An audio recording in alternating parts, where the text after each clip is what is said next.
Good morning everyone. আজকে সোমবার, ওই জন্য সোমবার হলে কি আমাদের মানে কি তিনজনেরই আর কি খুব, তিনজন না চারজনেরই খুব তাড়া লেগে যায়, তাড়াহুড়া করে বেরানোর। ভাই আর বর তো আগেই বেরিয়ে গেছে, আর ছেলে আর মেয়ে এই যে বেরোচ্ছে। ছেলের আবার আজকে সকালবেলা বায়না হয়েছে, কালকে রাত্রে কিন্তু কিছু বলেনি। সকালবেলা বলছে মা বাইরে বৃষ্টি হচ্ছে। আচ্ছা ওয়েদারটা সত্যি বাইরেটা যেন কেমন একটা, মানে সকাল থেকে উঠে দেখে বৃষ্টি হচ্ছে বৃষ্টি হচ্ছে, মেঘলা মেঘলা ওয়েদার, এখন তো বৃষ্টি হচ্ছেই। তাই বলে একটু খিচুড়ি করে কি বলবো বলুন।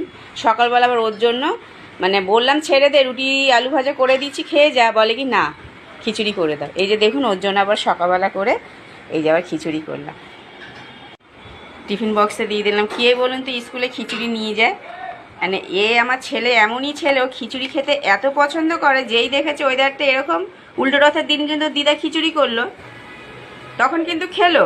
তা সত্ত্বেও বলছে কি আজকে আবার খিচুড়ি করে দেয়। এই যে সকালবেলা ওর জন্য অল্প করে গোবিন্দভোগ চাল ছিল, একদম চালে ডালে ফটাফট করে বসিয়ে দিলাম। এই যে হয়ে গেল, বেশি মশলা দিইনি। আর অল্প করে আলু ভাজা ভেজেছি সবার জন্য, যাতে রুটি করেছি আমাদের জন্য, সেই জন্য ওকেই মানে খিচুড়ি আর আলু ভাজাটা এখন স্কুলে দেব। আর মেয়ে হচ্ছে টিফিন নেবে না, মেয়ে হচ্ছে টিফিনটা খেয়ে যাবে। ও হচ্ছে রুটি আলু ভাজা খেয়ে যাবে, ও আর খিচুড়ি খাবে না। তাই কী করব বলুন, এখন না দিলে, এখন বলছে তুমি না দিলে আমি স্কুলেই যাব না। তাই মানে স্কুলে যাব না, মানে স্কুলে তো যেতেই হবে অবশ্য, কারণ আজকে প্র্যাকটিক্যাল আছে।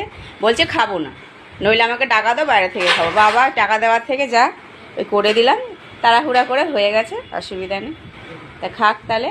তা চলুন, ওরা বেরোবে, সে একটু তাড়াহুড়া আছে। তাহলে পরে আবার অন্য কোনো ভিডিও নিয়ে আসছে, ঠিক আছে? তাহলে টাটা।